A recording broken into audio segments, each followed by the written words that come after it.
हमारा 481 क्वेश्चन है, एक अच्छी पाठ योजना में सबसे अधिक समय दिया जाना चाहिए।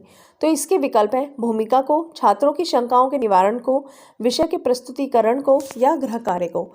तो इसका जवाब है विषय के प्रस्तुतिकरण को।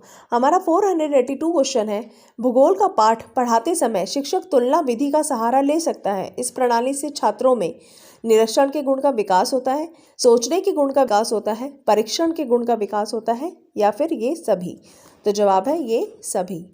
हमारा 483 क्वेश्चन है, प्रत्येक छात्र की शिक्षा का सर्वोत्तम भाग वही है जो उसने स्वयं प्राप्त किया है। यह कथन किसका है? तो इसके विकल्प है वॉल्टर स्कॉट, रूसो, WM रायबन या इनमें से कोई नहीं। तो जवाब है वॉल्टर स्कॉट। हमारा 484 क्वेश्चन है, लॉर्ड मैकाले ने शिक्षा संबंधी अपनी सिफारिश कब की थी? तो इसके विकल्प है 1882 में, 1835 में, 1885 में या 1909 में। तो जवाब है 1835 में।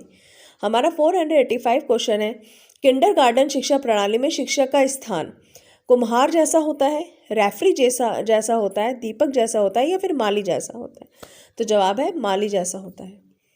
हमारा 486 क्वेश्चन है, शिक्षा में खेल विधि का जन्मदाता किसे माना जाता है? तो इसके विकल्प हैं Caldwell cook, John Dewey, Froebel या मैडम मॉन्टेसरी। तो जवाब है फ्रोबेल। 487 क्वेश्चन है, महात्मा गांधी ने बेसिक शिक्षा की धारणा का प्रयोग सबसे पहले कहाँ किया था? तो इसके विकल्प है शांति निकेतन में, टॉलस्टॉय फार्म में, नोआखाली में या सेवाग्राम में। तो जवाब है टॉलस्टॉय फार्म में। निर्देशनों का प्रयोग इसलिए किया जाता है ताकि छात्र अमूर्त विचार को भली भांति समझ ले, छात्रों का ध्यान अन्यत्र ना जाए, पाठ्य विषय में छात्रों की रुचि बनी रहे, ये सभी। तो जवाब है ये सभी। हमारा 489 क्वेश्चन है, हर्बर्ट की 5 चरण प्रणाली का एक दोष है। इसके विकल्प हैं छात्रों को निष्क्रिय बनाया तथा कक्षा वातावरण को लोकतंत्र की ओर ले जाना, अध्यापक को कम महत्व देना, विधि को सबसे अधिक महत्व देना, ज्ञान को कम महत्व देना। तो जवाब है छात्रों को निष्क्रिय बनाया तथा कक्षा वातावरण को लोकतंत्र की ओर ले जाना। हमारा 490 क्वेश्चन है, कक्षा शिक्षण में हर्बर्ट ने 5 चरणों का सुझाव दिया है। उद्देश्य कथन चरण, तो इसके विकल्प में प्रस्तावना से पहले आता है, प्रस्तावना और प्रस्तुतिकरण के बीच आता है, प्रस्तावना और प्रस्तुतिकरण के बाद आता है या सामान्यीकरण के बाद आता है। तो जवाब है प्रस्तावना और प्रस्तुतिकरण के बीच आता है। हमारा 491 क्वेश्चन है,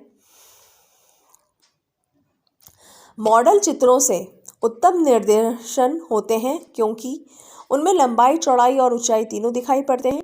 ये कल्पना शक्ति का विकास करते हैं, इनसे ज्ञान का विस्तार होता है, इनसे शिक्षण का काम सरल हो जाता है। तो हमारा जवाब है उनमें लंबाई, चौड़ाई और ऊंचाई तीनों दिखाई दे पड़ते हैं। हमारा 492 क्वेश्चन है, प्रोजेक्ट कार्य का उद्देश्य छात्रों में तथ्यों को व्यवहार में लाने की क्षमता पैदा करना है, समस्या समाधान में प्रवीणता प्रदान करना है, खोज की इच्छा जागृत करना है, सृजनात्मक योग्यताओं को प्रोत्साहित करना है। हमारा 496 क्वेश्चन है, छात्रों को पहले कोई सामान्य नियम बताकर उसके बाद उस नियम के उदाहरण देकर नियम की पुष्टि करने की विधि को निगमन विधि कहते हैं, संश्लेषण से विश्लेषण की विधि कहते हैं, अनुभव से तर्क की विधि कहते हैं या आगमन की विधि कहते हैं। तो जवाब है निगमन विधि कहते हैं। प्रश्नों से छात्रों की मानसिक क्रिया जागृत होनी चाहिए। यह उक्ति किस विद्वान की है? रायबन, पिंसेट, रेमॉन्ट, इनमें से कोई नहीं। तो जवाब है रेमॉन्ट। हमारा 498 क्वेश्चन है, किसी पाठ को पढ़ाने में शिक्षक को सबसे अधिक प्रश्न किस चरण में पूछना चाहिए? प्रस्तावना चरण में, पुनरावृत्ति चरण में, विकास चरण में, इनमें से कोई नहीं। तो जवाब है विकास चरण में। हमारा 499 क्वेश्चन है, छात्रों को तत्कालीन प्रेरणाएं प्राप्त हो सकती हैं छात्रों को डांटने फटकारने से, छात्रों को महापुरुषों के जीवन से उदाहरण देने से, छात्रों को पुरस्कृत करने से, छात्रों को व्याख्यान देने से। तो हमारा जवाब है छात्रों को पुरस्कृत करने से। आपके अनुसार कक्षा में वातावरण कैसा होना चाहिए? छात्र एवं अध्यापक दोनों का बराबर योगदान होना, सख्त, अंतर्मुखी व संयमित, उपरोक्त में से कोई नहीं। तो जवाब है सख्त। हमारा 501 क्वेश्चन है, विद्यालय में पर्यावरण शिक्षा दी जा सकती है।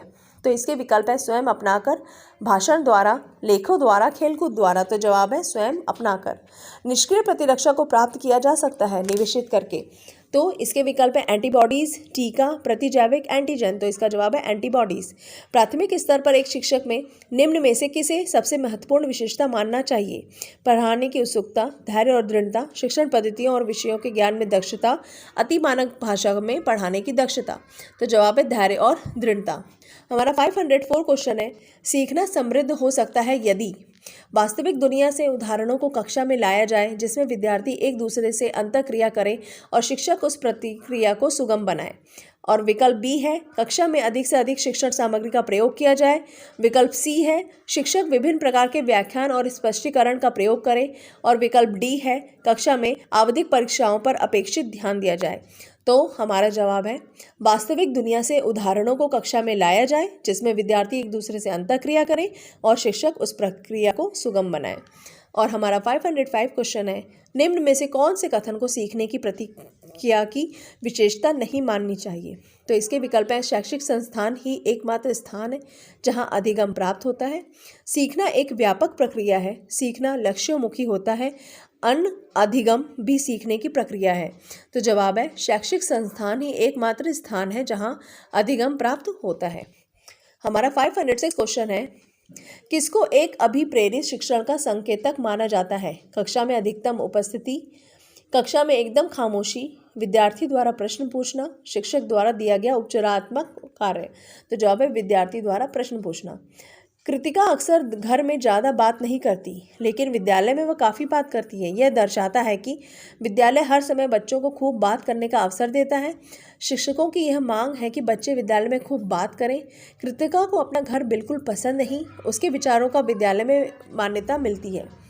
तो इसका जवाब है, उसके विचारों को विद्यालय में मान्यता मिलती है। एक शिक्षक को अपने विद्यार्थियों की क्षमताओं को समझने का प्रयास करना चाहिए। निम्नलिखित में से कौन सा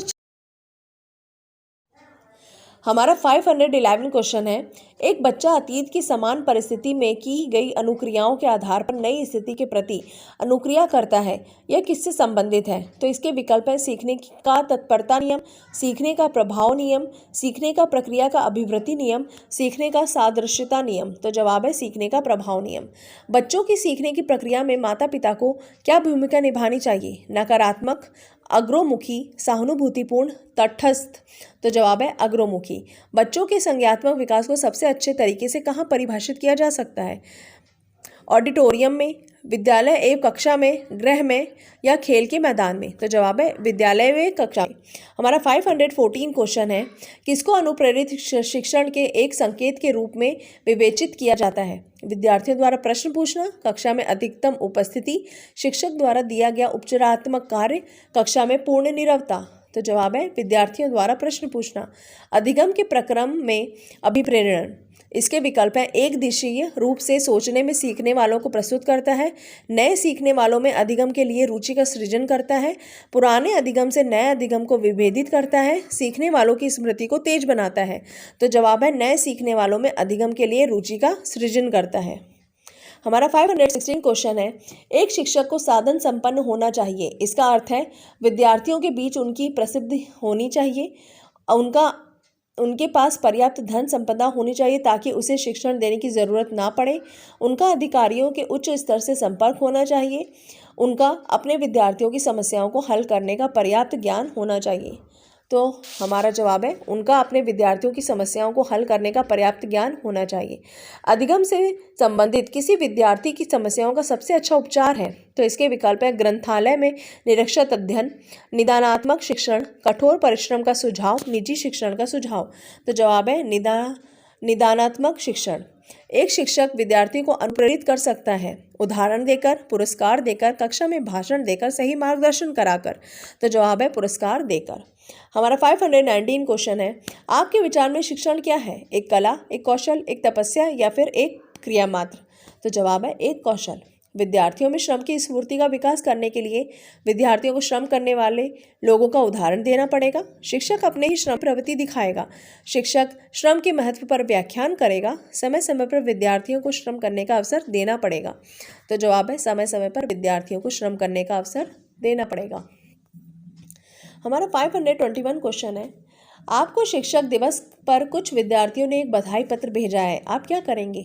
तो इसके विकल्प हैं कुछ नहीं करेंगे, उन्हें धन्यवाद देंगे, उन्हें बदले में शुभकामनाएं देंगे, उन्हें पैसों की बर्बादी नहीं करने के लिए बोलेंगे। तो जवाब है उन्हें धन्यवाद देंगे। हमारा 522 क्वेश्चन है, आप किसी कक्षा में पाठ पढ़ाते हैं और एक विद्यार्थी विषय से असंबद्ध एक प्रश्न पूछता है, आप क्या करेंगे? उसे गैर अनुशासित समझकर दंडित करेंगे, उसे असंबद्ध प्रश्न पूछने की अनुमति देंगे, उसे असंबद्ध प्रश्न पूछने की अनुमति नहीं देंगे, कक्षा के बाद प्रश्न का उत्तर देंगे। तो जवाब है कक्षा के बाद प्रश्न का उत्तर देंगे। जिस प्रक्रिया में व्यक्ति दूसरों के व्यवहार को देखकर सीखता है, ना कि प्रत्यक्ष अनुभव को कहा जाता है प्रायोगिक अधिगम, सामाजिक अधिगम